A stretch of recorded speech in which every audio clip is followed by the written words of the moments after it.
Hello, I'm Patrick Reams, back with you from eWorld in Essen, Germany. Today we're visiting with Dr. Markus Seiser, CEO of IRM. Hi, and Managing Director with Openlink. Right, yeah. Glad to have you here today. It's a real honor to have you. Brief bio, Dr. Seiser, again, is CEO of IRM and a Managing Director with Openlink and Managing Director of Central Europe, I think, for right. Openlink. You graduated your PhD from Graz University in Austria. Right. 1999, you founded IRM and responsible really for the product and the product management teams. Product management, right. Yeah. Defining the product portfolio and really the development of the whole IRM trading platform. Right. You became a board member in 2000. You were appointed CEO in 2001. Dr. Seiser was really responsible for taking IRM through the first acquisition that Openlink did. Openlink has done subsequent acquisitions, but this was really the first one, so right. There wasn't a model for you to follow at the time, clearly. Right. So, and that was in 2007. Post-acquisition, again, you're managing director with the company, with Openlink, but you're still CEO of the IRM organization. Right. Let's talk a little bit about IRM as a company. I think that the market generally views IRM as an asset optimization product and company. Is that perception generally correct? To answer simply and quickly, no. that's as simple as you can But get. it was the main reason. This is the main reason why IRM was bought by Openlink. But when you look on the revenue streams, so about 30% of our revenues coming out of this segment, and about 70% is coming out of our trading platform. I would compared to Endo, I would say it's more a portfolio management platform, which is called Trade Express. Right. But the main reason for the purchase of Openlink at that point in time was to make ETRM kind of smart. There's a Android plus IRM optimization to include this in the footprint.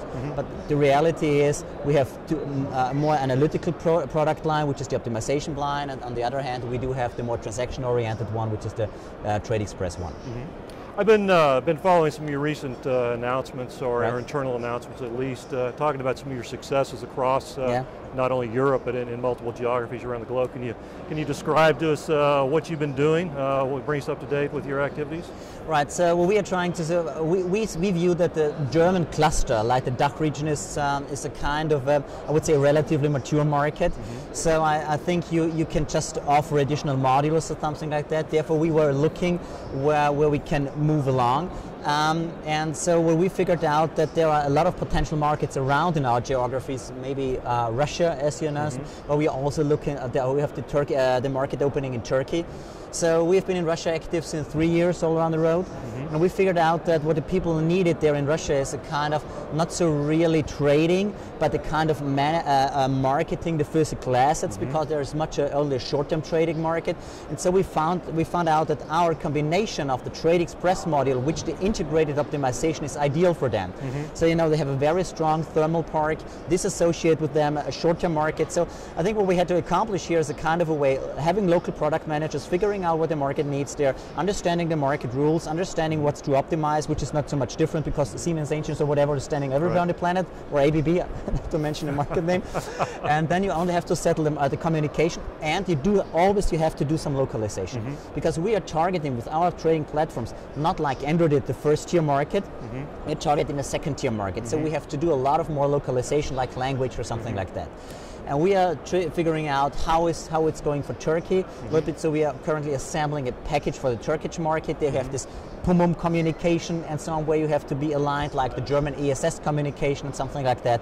So you have to always have a strong core with a kind of an open architecture to be adapted to the market itself. Yeah.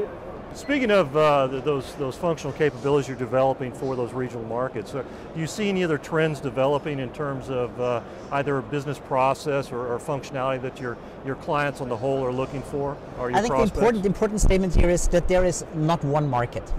So you have, as you know, we have a continental power market, we have a UK power market, we have a Scandinavian power market, and I think that the market itself either develop in a more financial market or a more physical-oriented market. Is the basic way they are going to go. But the major difference is the maturity stage and the market communication.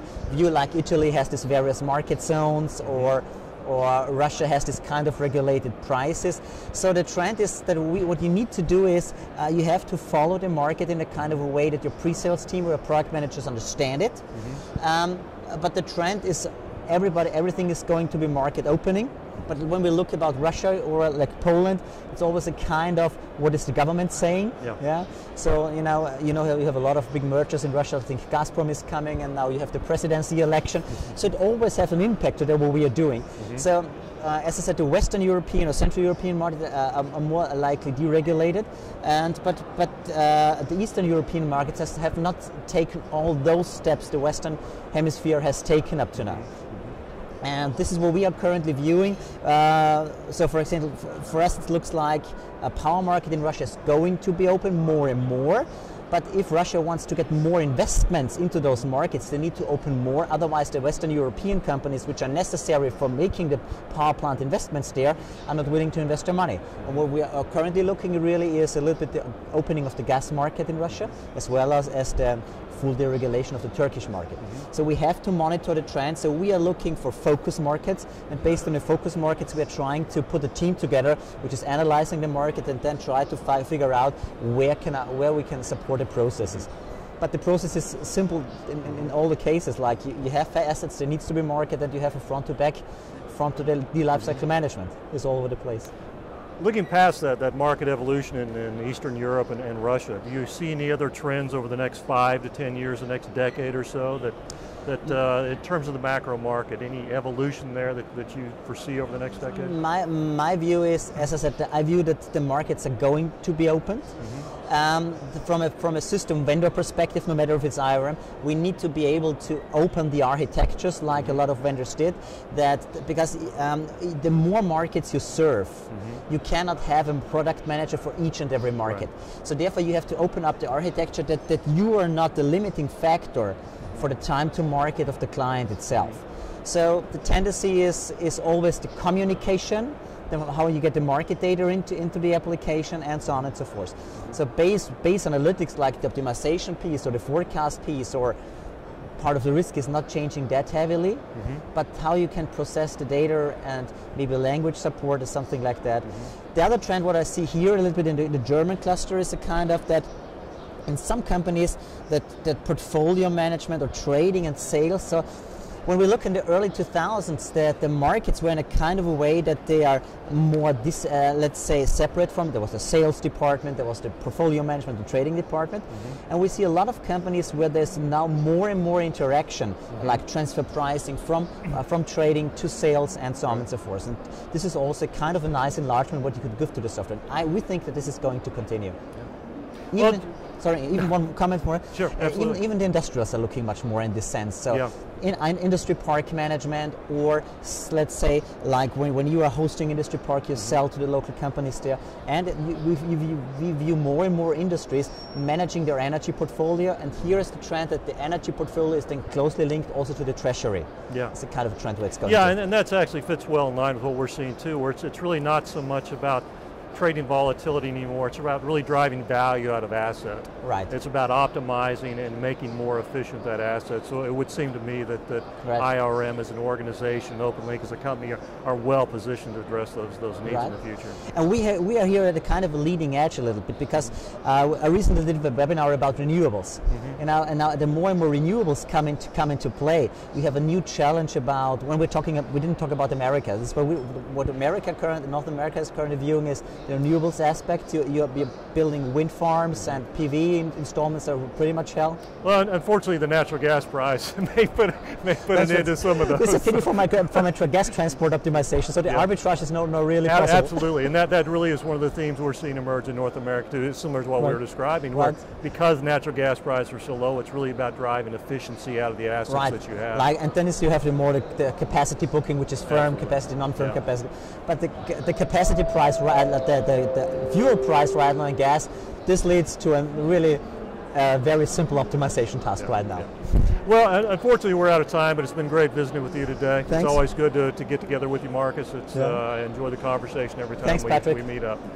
So that was, again, Dr. Markus Seiser with IRM, organization under OpenLink's portfolio. We'll be visiting again with more technology leaders from Essen, and we look forward to those future conversations. Thanks for joining us.